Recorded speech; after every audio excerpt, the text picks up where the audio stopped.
Trust is an incredibly fragile tapestry. It takes decades of meticulous, unwavering honesty to weave it into something beautiful and strong, yet it takes only a single calculated lie from a greedy man to unravel it completely. Josephine Croft understood the devastating reality of this metaphor on a freezing Tuesday morning, standing in the grand, marble-floored lobby of the elite Sterling and Trust Bank. For 25 years, Josephine had been a highly respected member of the city's merchant class. Following the tragic passing of her husband, she had carefully managed his modest textile estate, working late into the night, her fingers calloused from years of handling heavy fabrics and balancing financial ledgers. She was 47 years old, a woman whose profound elegance was not born of expensive jewelry, but of quiet strength, her dark hair threaded with striking ribbons of silver. But quiet strength is often mistaken for vulnerability by those who possess none. The bank's lobby was unusually crowded with the city's wealthiest investors, merchants and local aristocrats. They had been summoned for an emergency meeting by Arthur Pendleton, the charismatic, impeccably dressed chief banker who had managed the Croft estate for a decade. Josephine stood near the heavy mahogany doors, expecting a routine update on the seasonal textile yields. Instead, she was walking blindly into a meticulously planned public execution. Arthur Pendleton was completely, disastrously bankrupt. He had spent the last 3 years secretly siphoning massive funds from the accounts of his wealthiest clients to cover his own catastrophic, reckless gambling debts. Knowing that the severe financial discrepancies were about to be discovered by the regional auditors, Arthur needed a scapegoat. He needed to throw someone completely under the bus, and the wealthy, solitary widow was the perfect defenseless target. With the entire room of influential citizens watching, Arthur stood on the sweeping marble staircase, his face a flawless mask of manufactured grief and deep concern. He loudly proclaimed that the bank had suffered a devastating loss. He produced a thick stack of heavily forged, highly complex financial documents, passing them to the murmuring crowd. With absolute, chilling conviction, Arthur accused Josephine of orchestrating a massive, fraudulent investment scheme, claiming she had entirely drained the community's trust funds to finance a fictitious overseas textile monopoly.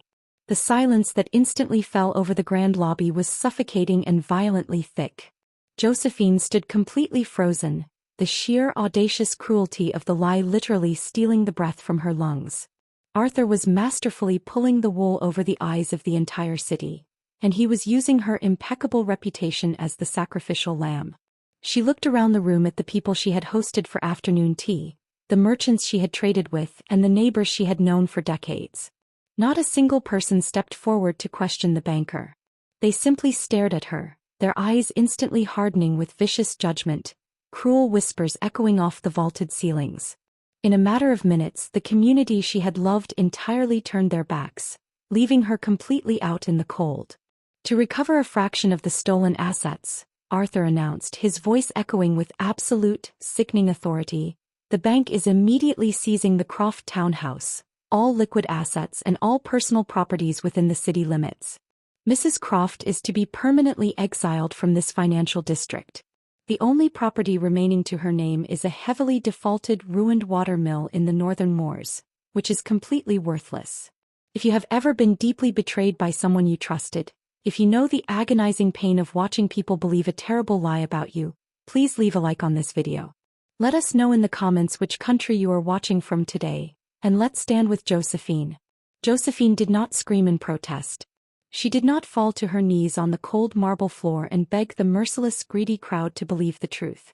She possessed a formidable, unshakable dignity that Arthur Pendleton could never comprehend. She walked slowly to the center of the room, her spine impeccably straight, her dark coat wrapping around her like armor. She looked directly up at the arrogant banker.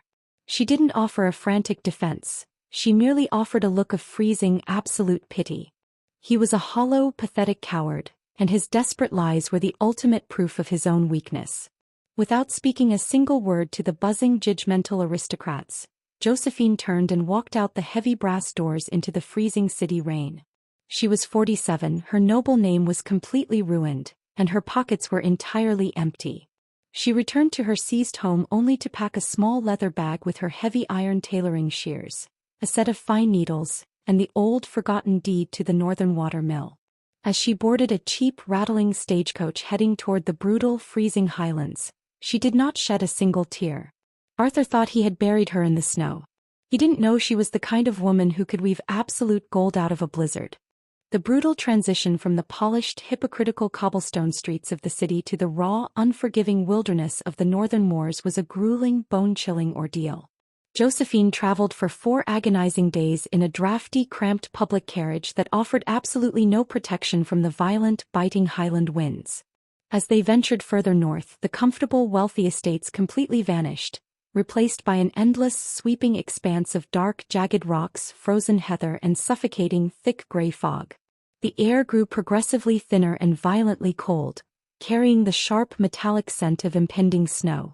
When the exhausted, shivering driver finally pulled the horses to a halt at a deserted, muddy crossroad as the sun began to set, he looked back at Josephine with an expression of genuine, undisguised dread. "This is the boundary of the Blackwood River, ma'am," he grunted, his breath pluming in the freezing air as he tossed her modest leather bag into the frozen mud. "The old watermill is about 2 miles up that rocky ridge. But I must warn you, there ain't nothing up there but wild sheep, freezing water, and a cold that will snap your bones in half. If you want to ride back to the southern counties, I won't charge you the return fare." "I appreciate your concern, sir, but I have absolutely nowhere else to go," Josephine replied, her voice perfectly polite but utterly unyielding. She paid him her last remaining copper coins, picked up the heavy leather handle of her bag, and began the long, agonizing walk up the desolate, winding path. The wind howled fiercely through the massive, skeletal trees, cutting through her damp woolen coat like invisible, icy blades. Her muscles, exhausted from days of miserable travel, screamed in protest with every single step she took up the steep, slippery incline. But Josephine Croft was not a fragile, pampered aristocrat. She had spent decades managing heavy textiles and leading a merchant house. A frozen mountain road was not going to break her spirit. As the twilight completely surrendered to a pitch-black, freezing Highland night, the dense trees finally cleared, revealing a wide, rocky gorge. And there, looming against the dark, cloudy sky like the rotting skeleton of a forgotten giant, was her inheritance. The old watermill was a terrifying monument to absolute decay. It was a massive 3-story stone and heavy timber structure, built directly over a violently rushing, freezing river. The roof sagged dangerously under the weight of wet moss and ice. The windows were either completely shattered or boarded up with rotting, splintered wood. But the most intimidating feature was the massive wooden water wheel attached to the side of the building. It was fully frozen, locked tightly in a thick, jagged tomb of winter ice, completely silent and entirely useless. Arthur Pendleton had not sent her to a new home. He had intentionally exiled her to a frozen, watery grave. Josephine dragged her bag over the icy stone bridge and up the rotting wooden steps. The heavy oak door was swollen with dampness and stuck fast. She put her shoulder against the freezing wood, shoving with all her remaining strength. With a loud, protesting crack, the door gave way, spilling her into the dark, cavernous and utterly freezing interior of the mill. The smell hit her instantly, a thick, overpowering mixture of wet stone, old mildew, and the distinct raw scent of wild animal wool. It was completely freezing inside, the dampness biting deeply into her lungs. Josephine fumbled in the dark, her frozen, trembling fingers searching her bag until she found a small box of matches. She struck one, the tiny, fragile flame casting long, dancing shadows across the massive room. Overturned wooden tables, rotting chairs, and the massive, silent iron gears of the mill's internal machinery loomed in the darkness. She found an old stone hearth in the corner and quickly gathered pieces of dry, splintered wood from a broken chair. As she knelt on the freezing stone floor, desperately trying to coax the fragile spark into a life-saving fire, a massive, heavy shadow suddenly blocked the moonlight pouring through the open doorway. Josephine spun around, her heart leaping violently into her throat, grabbing a heavy iron poker from the hearth. Standing in the doorway was an absolute giant of a man. He was toweringly tall, his broad, muscular shoulders practically filling the massive wooden frame. He was wrapped in layers of thick, raw, unspun sheep's wool and heavy leather, making him look more like a wild creature of the moors than a human being. His thick, dark hair and heavy beard were dusted with fresh snow, and he held a massive, polished wooden shepherd's staff in his thick, leather-gloved hand. Standing right beside his heavy boots was a massive, fierce-looking Highland sheepdog, growling softly into the dark.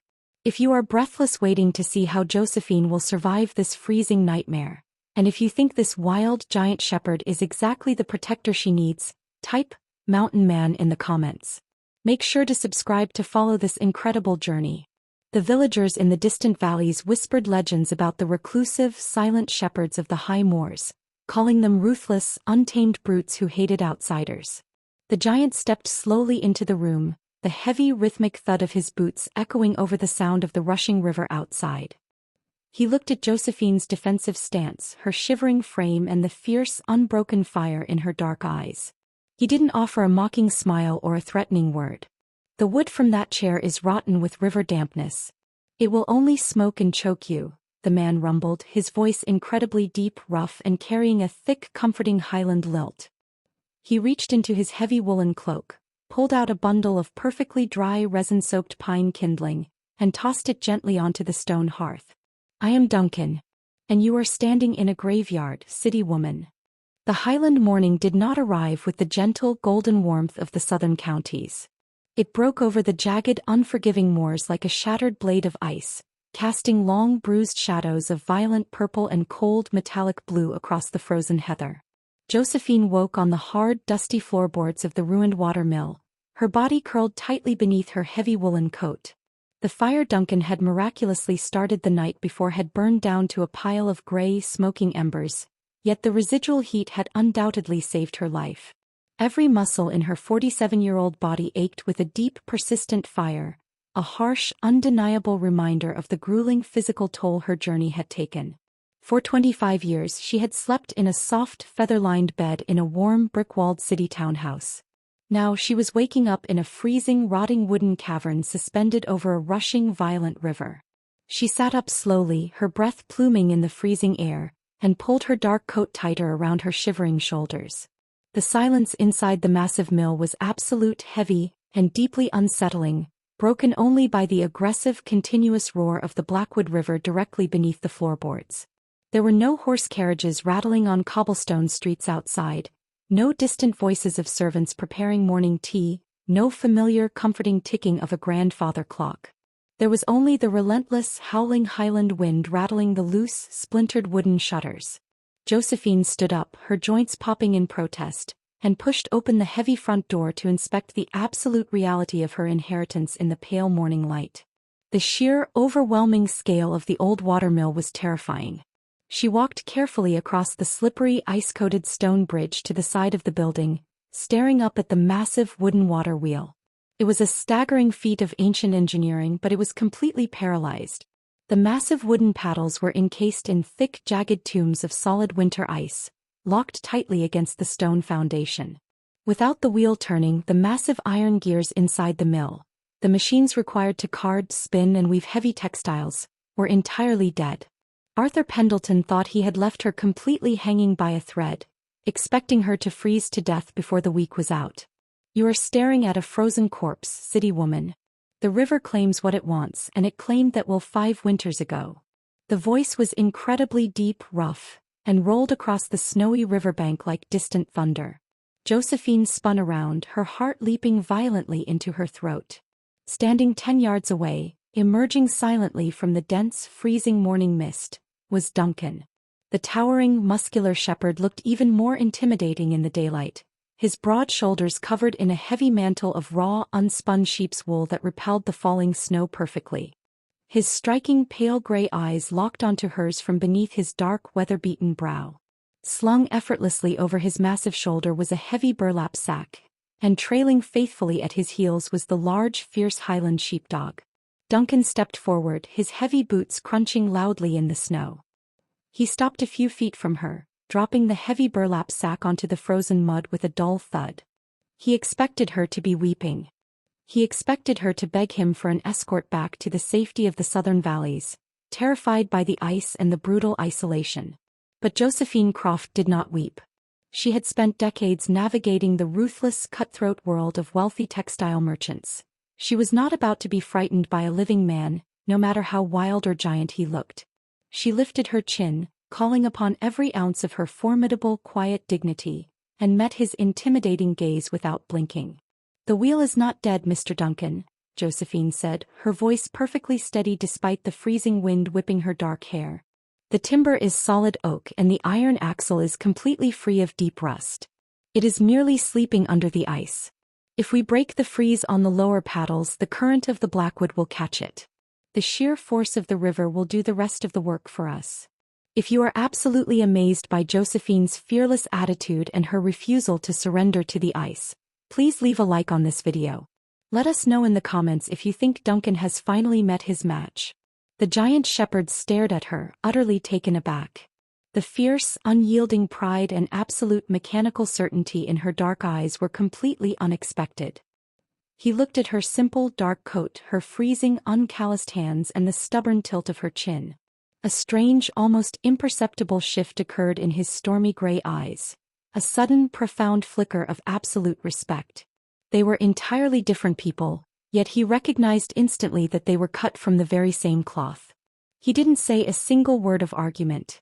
Duncan turned, walking heavily down the slippery stone bank directly toward the freezing, violent, rushing water.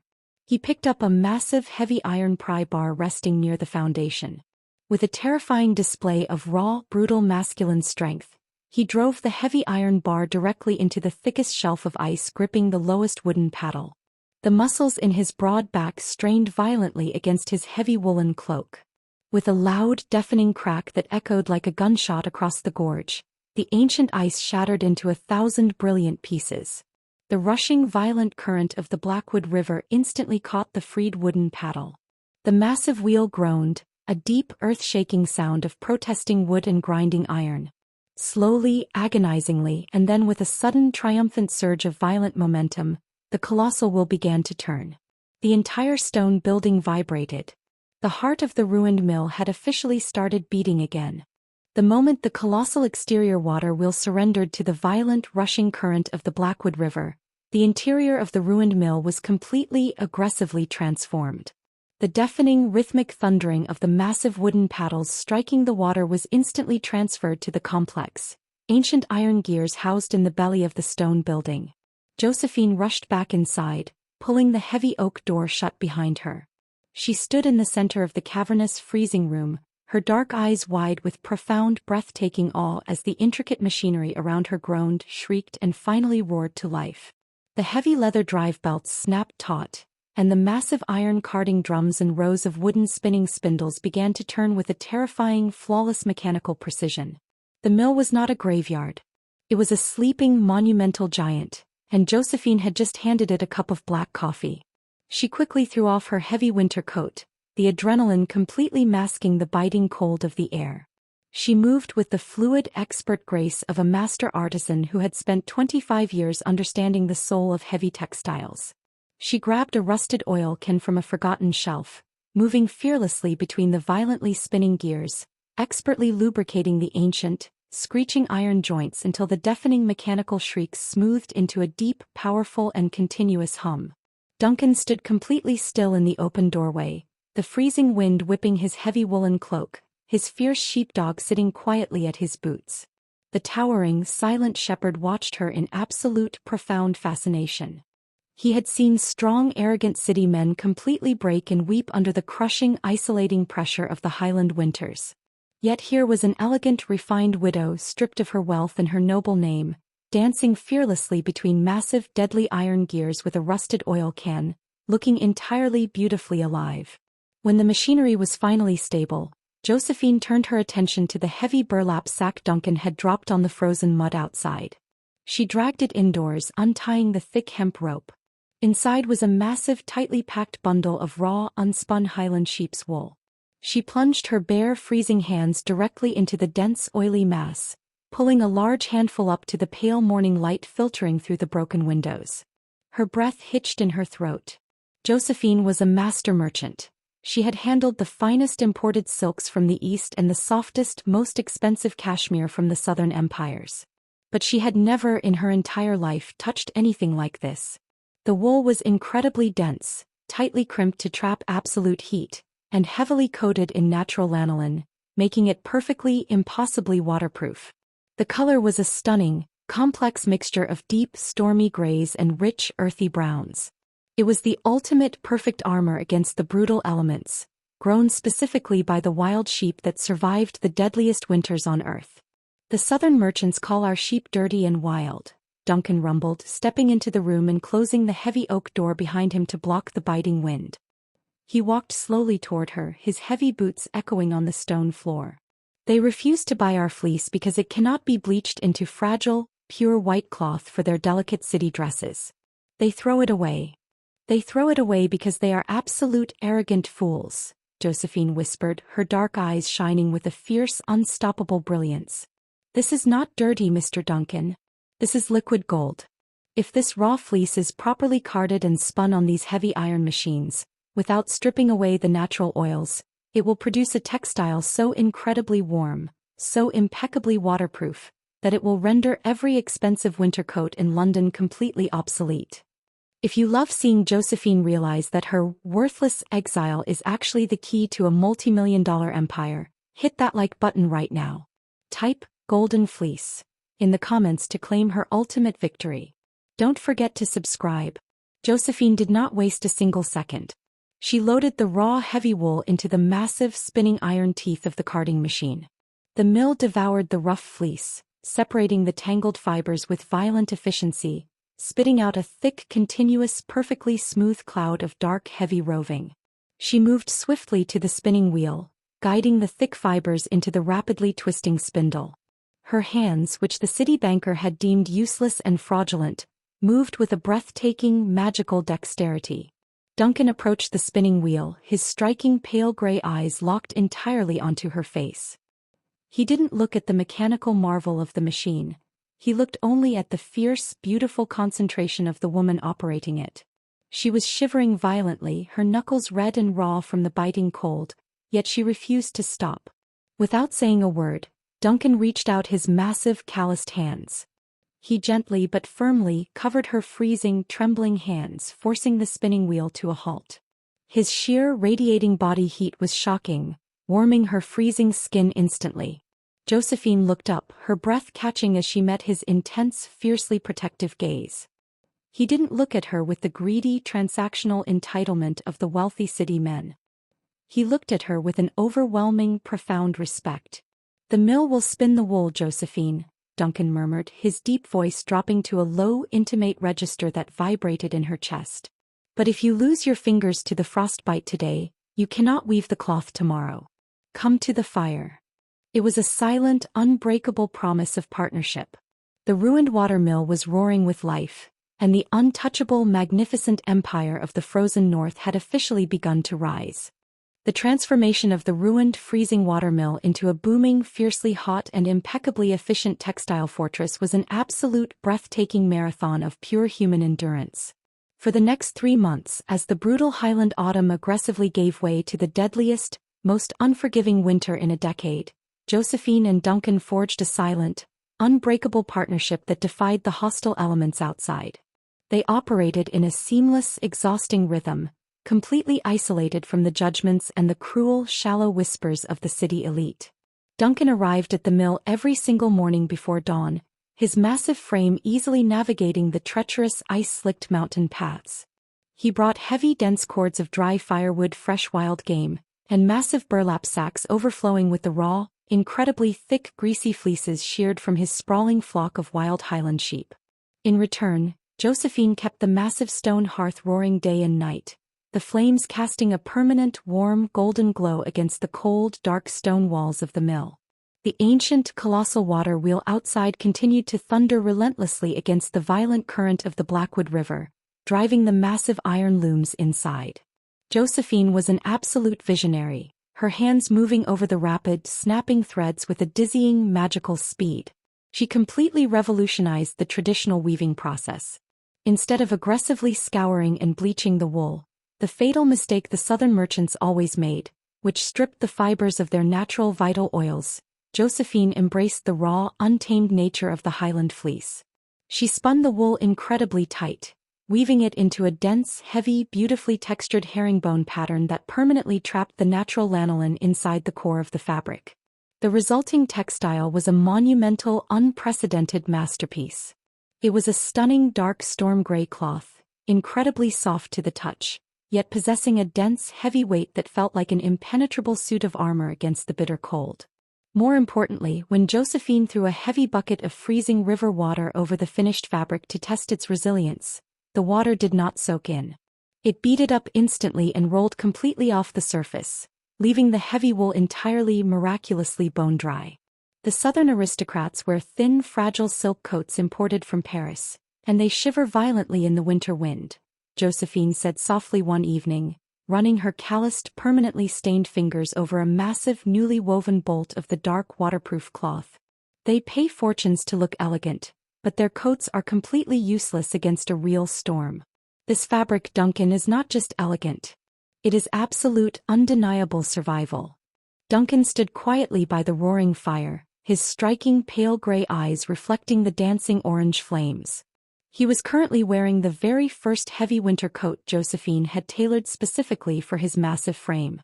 He had spent his entire life battling the brutal Highlands snows in raw, unspun hides, freezing half to death on the upper ridges. Now, wrapped in the impeccably tailored waterproof dark wool she had masterfully crafted for him, he felt an unprecedented, deep, penetrating warmth that completely defied the howling blizzard outside. He walked slowly toward her, his heavy boots making no sound over the deep hum of the turning water wheel. He didn't look at the massive, valuable bolts of cloth stacked high against the stone wall. He looked only at the brilliant, exhausted, and incredibly beautiful woman who had spun them from nothing. If you are completely breathless watching Josephine invent the most expensive waterproof fabric in the world from a ruined mill, hit the like button right now. Type Winter Queen in the comments to celebrate her incredible victory. Don't forget to subscribe. You didn't just weave survival, Josephine, Duncan murmured, his deep, rumbling voice dropping to a low, incredibly intimate register that sent a sudden warm shiver down her spine. You took the wildest, roughest part of this mountain and turned it into absolute royalty. You are the most magnificent, terrifyingly brilliant woman I have ever known. Josephine's breath hitched in her throat. For 25 years she had been a silent, dutiful merchant's wife, expected to balance ledgers and host polite tea parties without ever stepping out of line. Now, standing in a roaring, fiercely hot stone mill, covered in wool dust and lanolin, a wild giant shepherd was looking at her as if she were the undisputed empress of the world. She did not travel back to the hostile city to beg the cruel merchants to buy her creation.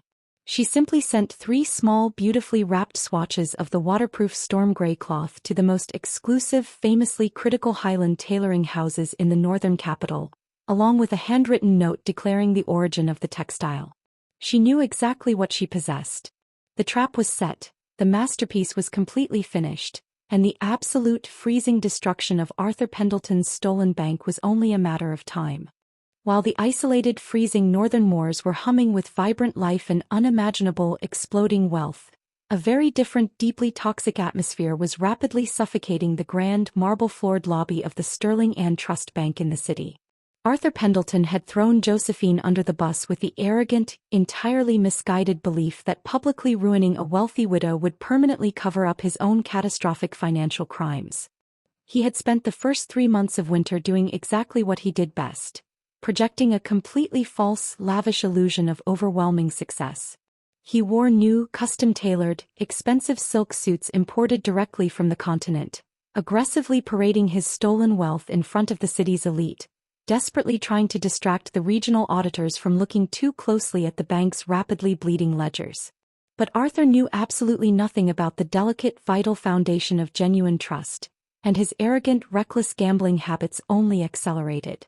Without Josephine's meticulous, invisible hand guiding the local textile merchants, and without her massive, reliable capital anchoring the bank's regional investments, the local economy quickly began to fracture. Arthur had foolishly attempted to fund highly speculative, incredibly risky foreign shipping ventures, completely failing to understand that the incoming winter storms would brutally shatter the fragile, cheap supply lines he depended on. The resulting financial collapse was not a slow, gentle, polite decline. It was a violent, highly public, and completely terrifying freefall. The wealthy aristocratic families who had trusted Arthur's banking expertise for generations abruptly demanded their massive deposits back in hard gold.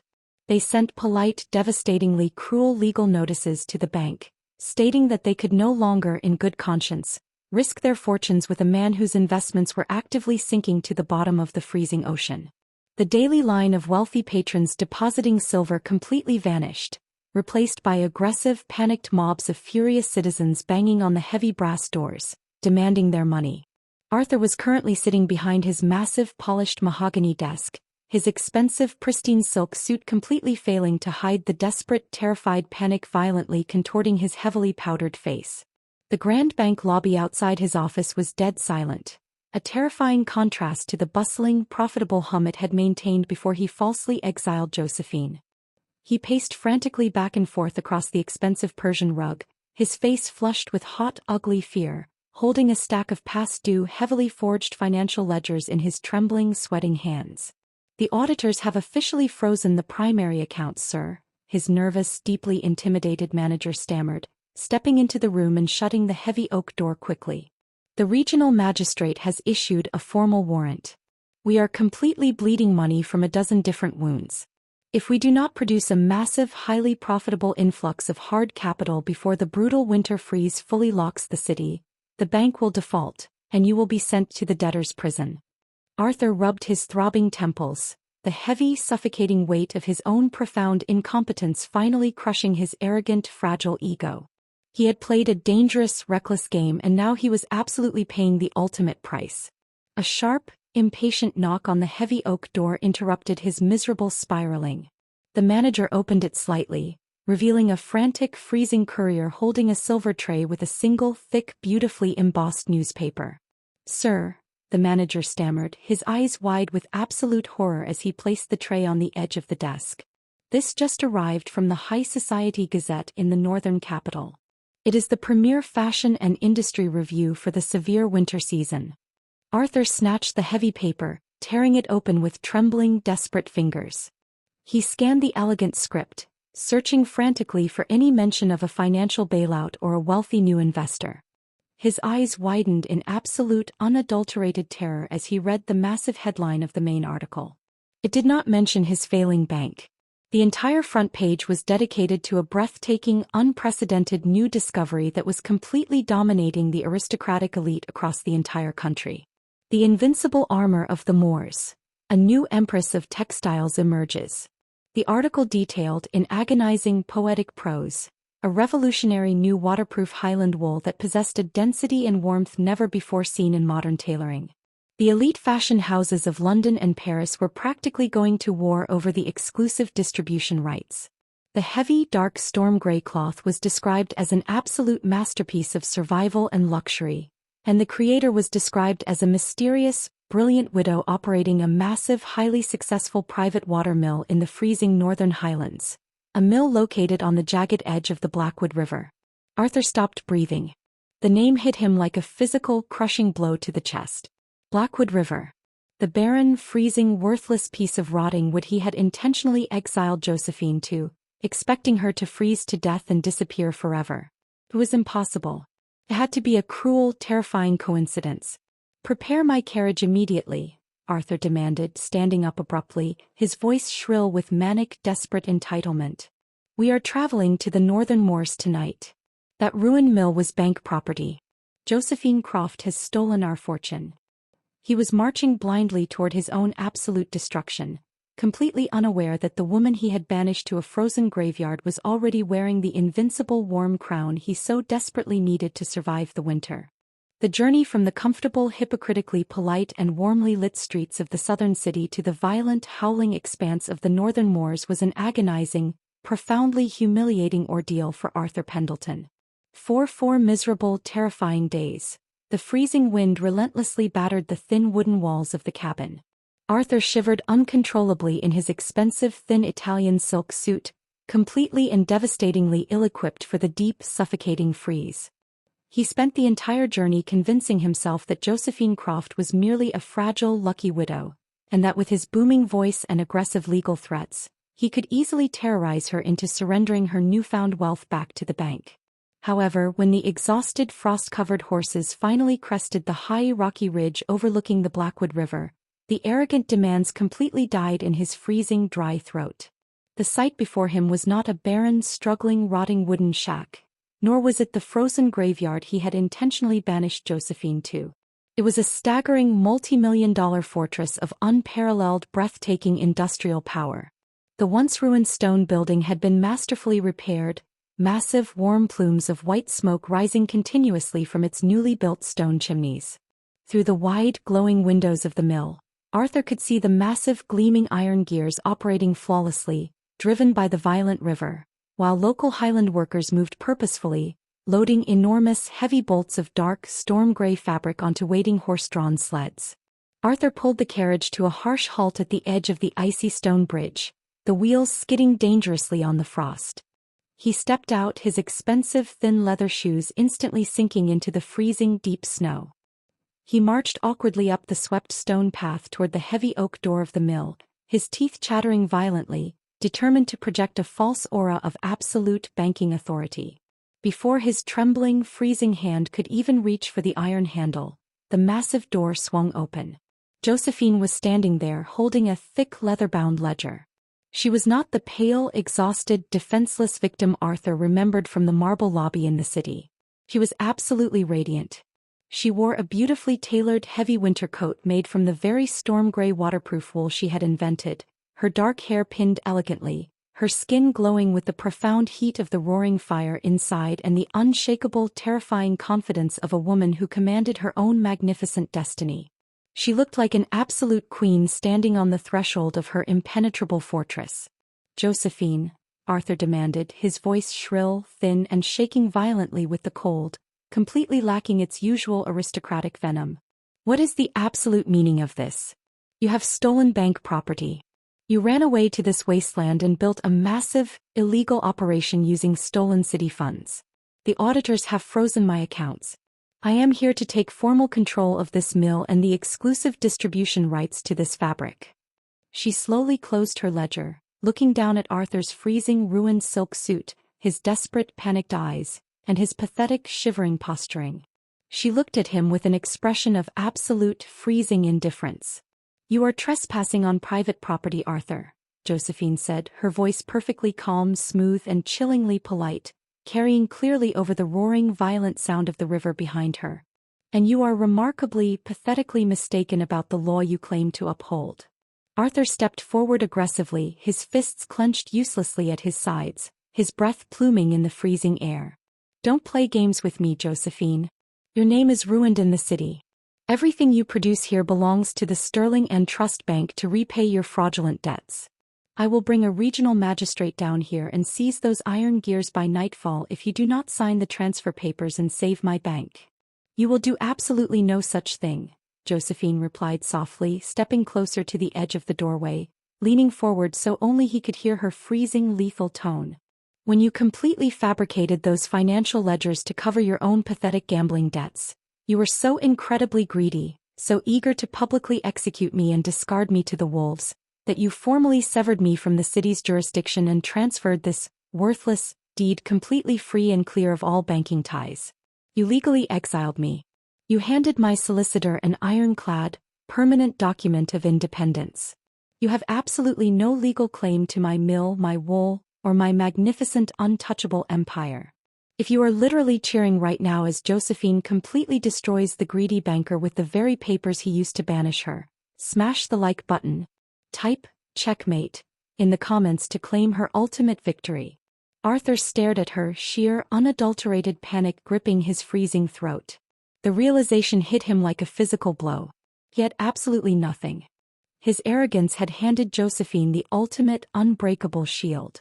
"Josephine, please," Arthur stammered, his cruel facade shattering entirely into pathetic, shivering begging. "The bank is failing. I am going to debtor's prison. We are completely ruined. You cannot turn me away to freeze in this storm." Before Josephine could deliver her final, devastating blow, a massive, heavy shadow fell over Arthur from behind the door. Duncan stepped out onto the snowy threshold. The towering, muscular shepherd did not yell or draw a weapon. He simply stood directly behind Josephine, his massive, broad-shouldered frame wrapped in dark, waterproof wool, casting a long, intimidating shadow over the miserable, freezing city aristocrat. His striking pale gray eyes locked onto Arthur with a quiet, lethal warning, radiating a fierce, protective fury. His massive sheepdog stepped forward, growling low in its throat. "The lady asked you to leave," Duncan rumbled, his deep, resonant Highland voice vibrating with the unyielding, terrifying authority of a mountain avalanche. "If you take one more step toward her door, the river will be the absolute least of your freezing problems." Arthur looked at the giant, scarred mountain man, the fierce dog, and then at Josephine, who stood tall, unyielding and completely victorious, entirely untouched by the cold. He was utterly, devastatingly destroyed. He turned around, his shoulders slumped, and began the walk back, leaving the Empire. The heavy, aggressive clattering of the retreating carriage wheels over the icy stone bridge slowly faded into the howling wind, leaving the sprawling, snowy gorge of the Blackwood River in a sudden, profound and beautiful silence. The toxic, desperate energy that Arthur Pendleton had violently dragged into the Highlands evaporated into the freezing air, replaced once again by the rich, comforting scent of raw wool and the deep, rhythmic, unstoppable thundering of the massive water wheel. The adrenaline that had surged fiercely through Josephine's veins during the confrontation began to quietly, gently recede, leaving behind a deep, overwhelming sense of absolute finality. She stood on the threshold of the heavy oak door, staring at the empty, winding, snow-covered path. The ghosts of her painful, invisible past in the city had finally been completely, permanently banished. They had come seeking to conquer her again, and she had watched them break and freeze against the fortress she had built with her own 2 hands. Duncan did not immediately step back inside the roaring mill when the carriage disappeared into the mist. He moved with the quiet, deliberate and incredibly grounded presence of a man who intimately understood the heavy, exhausting weight of surviving a deadly storm. He stepped up beside her at the heavy wooden doorframe, his massive, broad shoulders offering a silent, unbreakable wall of absolute protection against the biting Highland wind. He did not ask if she was all right, nor did he offer empty, patronizing platitudes or false comfort. He simply reached out and gently rested his large, heavily calloused hand over hers on the freezing iron handle, his thumb lightly, tenderly tracing her knuckles. "You handled him with the magnificent, terrifying grace of a true Highland queen, Josephine," Duncan rumbled, his deep, rich voice carrying clearly over the violent sound of the rushing river. "He is a freezing coward, completely blinded by his own pathetic, insatiable greed. You never have to look at his miserable face ever again. This mountain belongs entirely to you and no city banker will ever take it." Josephine leaned her head against his strong, muscular arm, finally allowing the heavy, invisible armor she had worn for 25 years to completely crack and fall away. She looked up at Duncan, seeing the unwavering, protective devotion shining clearly in his striking, pale gray eyes, and she realized that she no longer wanted to carry her heavy, exhausting burdens alone. She had spent her entire life managing ledgers and politely serving a high society that did not value her, but here, standing next to a rugged giant shepherd who had literally helped her break the ice, she felt an absolute, profound sense of genuine belonging. "They threw me out into the snow, Duncan," Josephine whispered, her voice trembling slightly with the raw, unspoken emotion of the moment, breaking the silence of the doorway. "They intentionally sent me to a place they believed was a frozen, rotting graveyard. I was so utterly terrified when I first stepped off that stagecoach into the mud. I thought I was going to freeze to death in the dark. I thought the entire world had forgotten my name." Duncan turned completely to face her, giving her his absolute, undivided and fierce attention. He reached out, his large, incredibly warm hands gently cupping her pale face, carefully lifting her chin so she was forced to look directly into his stormy eyes. His expression was not filled with pity. It was filled with a fierce, profound admiration and an overwhelming, tender, undeniable love. "Listen to me, Josephine," Duncan murmured, his voice thick with deep, rumbling emotion. "Those arrogant fools did not banish you to a graveyard. They unknowingly released an absolute masterpiece from a dark, suffocating cage. You took a piece of dead, frozen wood and turned it into the most magnificent, breathtaking, unstoppable empire I have ever witnessed. You are the strongest, most brilliant and extraordinary woman I have ever known. And I promise you, as long as there is heat in my blood and breath in my lungs, you will never, ever be forgotten or left out in the cold again." If your heart is completely melting over Duncan and his deep, respectful devotion to Josephine, please type "true partner" in the comments below. Don't forget to subscribe so you don't miss the beautiful, warm conclusion to their story.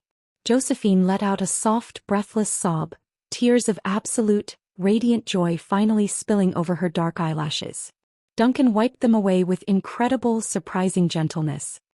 He then took a slow, deep breath, stepping back just slightly to reach into the deep pocket of his heavy, waterproof storm gray coat.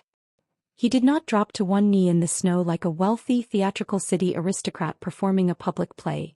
He simply stood before her as a grown, honest Highland man offering his entire rugged life. He pulled out a small, exquisite object and placed it delicately into the palm of her freezing hand. It was a stunning hand-forged iron ring, completely unadorned by flashy, cold diamonds. Instead, it was intricately braided, mimicking the perfect, unbreakable weave of the very waterproof wool she had invented. It was a symbol of absolute strength, survival, and permanent warmth. "I don't just want to shear the sheep for your incredible looms, Josephine," Duncan whispered, his pale gray eyes shimmering with absolute, unwavering devotion. "I want to be your partner in the fields, in the mill, and in every single freezing night of the life we have left. I want to build a warm fire with you on this mountain. Will you marry me?" Josephine looked down at the beautiful, incredibly meaningful iron ring, and then up at the magnificent giant man who had seen her at her absolute lowest, freezing and alone, and treated her like undisputed, untouchable royalty. She didn't hesitate for a single fraction of a second. "Yes," she breathed, throwing her arms around his thick neck, pulling him down to her. "Yes, Duncan. With all my heart." He wrapped his massive arms around her waist, lifting her effortlessly into the freezing mountain air, capturing her lips in a deep, profoundly romantic kiss as the golden, warm light of the roaring hearth spilled out into the unforgiving snow. A wedding in the brutal, unforgiving northern Highlands was not an event dictated by the rigid, suffocating, and deeply insincere rules of the southern high society. It was not a vulgar display of stolen wealth, nor was it a cold, calculated transaction between two powerful banking families seeking to merge their accounts. It was a genuine, joyous, and profoundly moving celebration of two incredibly resilient people who had survived the harshest, deadliest seasons of their lives and chosen to build an impenetrable fortress together. When Josephine and Duncan announced their engagement, the entire community of the northern Moors, the rugged shepherds, the local blacksmiths, and the Highland families who had helped them harvest the massive fleeces, erupted in genuine, unadulterated happiness. The roaring iron gears of the Blackwood mill were shut down for 3 full days, an unprecedented event that only heightened the immense anticipation sweeping through the snowy gorge. Josephine, at 47 years old, had never looked more breathtakingly beautiful. The pale, exhausted, and defenseless widow who had arrived on a jolting stagecoach with nothing but a leather bag and a shattered reputation was completely, permanently gone. On the late afternoon of her wedding, as the fierce winter blizzards briefly parted to reveal a bright, piercing blue sky, she wore a simple, elegant gown crafted from the very finest, softest white wool the Highland sheep had ever produced, completely unadorned by the excessive, gaudy silk lace the city elite preferred. Her dark, silver-threaded hair was pinned up elegantly, woven with small sprigs of hardy winter pine. The ceremony took place inside the massive, cavernous stone mill, directly in front of the roaring, monumental hearth fire that Duncan had built on her very first night. The air was crisp, tasting of rich pine wood smoke and the comforting, earthy sweetness of warm lanolin. When Josephine walked down the candlelit stone aisle, the local musicians playing a soft, rhythmic acoustic melody on wooden fiddles, Duncan stood waiting. The distinguished, towering shepherd did not wear a stiff, uncomfortable city suit. He wore a crisp linen shirt and a dark, beautifully tailored vest made of their invincible storm gray wool, highlighting his broad, muscular frame. He did not look at her with the arrogant, entitled possession of a southern aristocrat. He looked at her with an absolute, breath-stealing devotion, as if she were the only magnificent, brilliant light left in the entire frozen world. When they exchanged their vows, their voices carried clearly over the sound of the violent river rushing beneath the floorboards. They were not the naive, fragile promises of youth. They were the deep, profound, and unbreakable commitments of two mature souls who understood the true value of loyalty, relentless hard work, and a quiet, unbroken peace. As Duncan leaned down to gently kiss his bride, a loud, joyous, and thunderous cheer erupted from the Highlanders, echoing across the warm stone walls. While the golden hearth fire blessed Josephine's perfect, joyous new beginning, a very different, deeply terrifying reality was closing in on the dark, damp and miserable stone walls of a London debtor's prison. Arthur Pendleton was completely, devastatingly ruined. The magnificent, marble-floored bank he had stolen from his clients was entirely gone. The regional auditors had officially seized the historic property, padlocking the grand brass doors and violently auctioning off his massive mahogany desk, the expensive imported rugs, and the gaudy crystal chandeliers to pay the massive mounting debts he had carelessly incurred. Arthur was no longer a respected, feared member of the elite. He was a notorious, pathetic and deeply humiliated pariah. He had tried pulling the wool over their eyes, but in the end he was the one who was completely exposed to the bitter truth. The same aristocratic families who had eagerly consumed his lies now spat at his feet as he was dragged away in heavy iron chains. He was currently sitting in a tiny, freezing, damp stone cell in the lowest levels of the city prison. He sat on a lumpy, stained mattress, shivering violently in the same thin, threadbare silk suit he had worn to the Highlands, which now smelled strongly of damp decay. The winter had reached London, and the cold creeping through the iron bars was absolute. He held a crumpled, weeks-old copy of a prestigious fashion gazette in his trembling, dirty hands. The main page featured a massive, beautiful illustration of an impeccably tailored, dark storm-gray winter coat. The Queen of the North weds. The article celebrated the brilliant genius behind the highly successful Blackwood empire, describing Josephine's rural wedding to her master shepherd as the most romantic, triumphant event of the season. If you believe that karma always collects its massive debts in the end, hit the like button right now. Type justice in the comments to celebrate Josephine's final, absolute victory over Arthur. Let us know what country you are watching from today.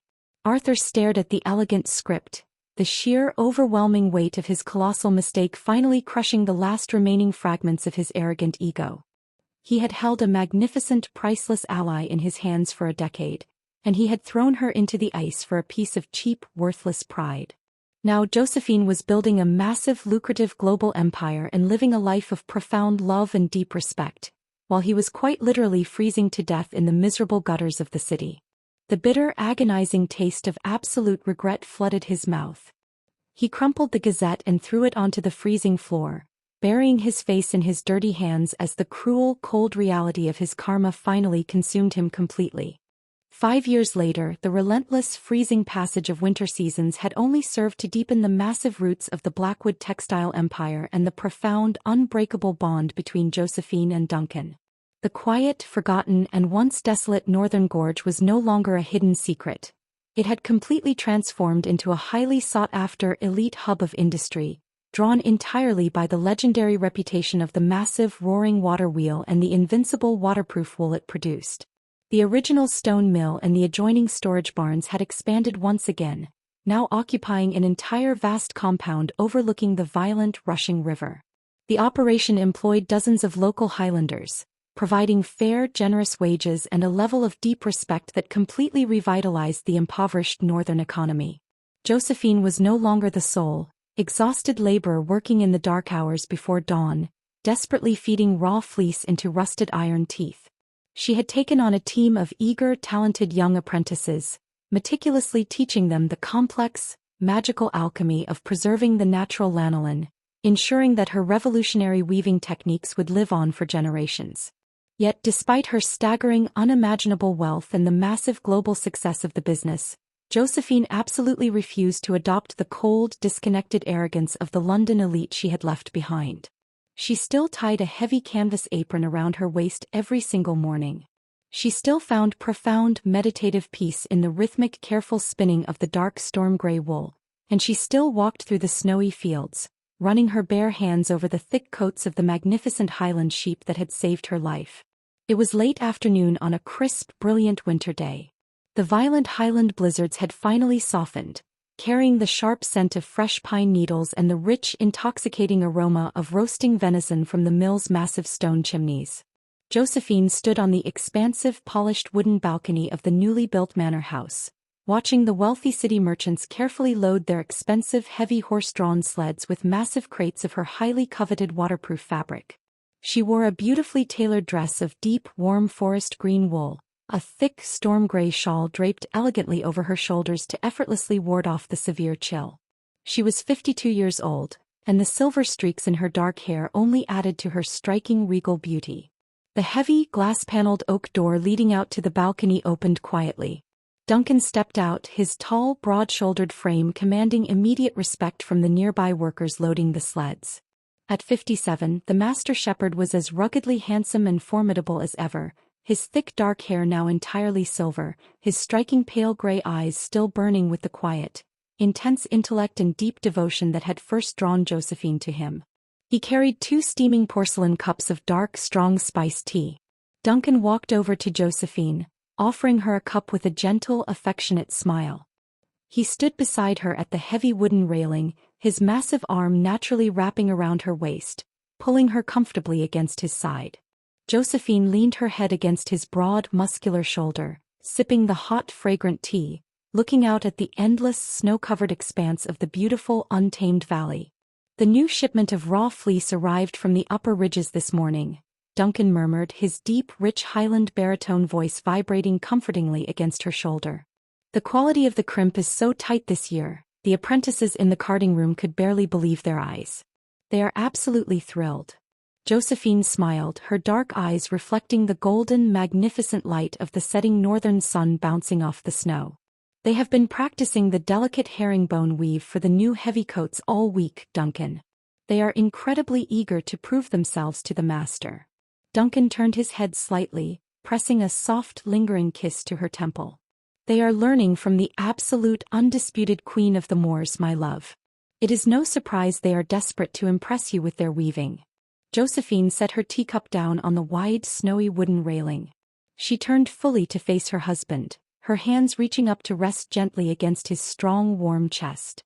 For 25 years she had lived a life of terrifying invisible servitude, constantly managing the fragile ego of a deceitful city and cruel, manipulative bankers. Now, standing in the golden light of her own magnificent creation, anchored perfectly by the deep, unwavering devotion of a man who truly saw her monumental worth, she felt an overwhelming, profound sense of gratitude. "I spun the wool, Duncan," Josephine whispered softly, her eyes locked onto his, shining with absolute clarity and deep, abiding love. "But you broke the ice. You gave me the warmth and the safety to finally weave my own magnificent masterpiece." Duncan smiled, his large, warm, scarred hands gently cupping her face, his thumbs lightly tracing her cheekbones. "You were always meant to build an empire, Josephine. I am merely incredibly honored to be the man standing beside the loom." He leaned down, capturing her lips in a slow, deep, profoundly romantic kiss that tasted of hot spiced tea and the absolute, unshakable certainty of their shared magnificent life. The sun finally dipped below the horizon, painting the northern sky in brilliant, fiery strokes of orange and violet. The Blackwood mill hummed with warmth and vibrant life, a towering, golden monument to the incredible resilience of a woman who had been thrown into the freezing dark, only to emerge carrying her own magnificent, invincible fire.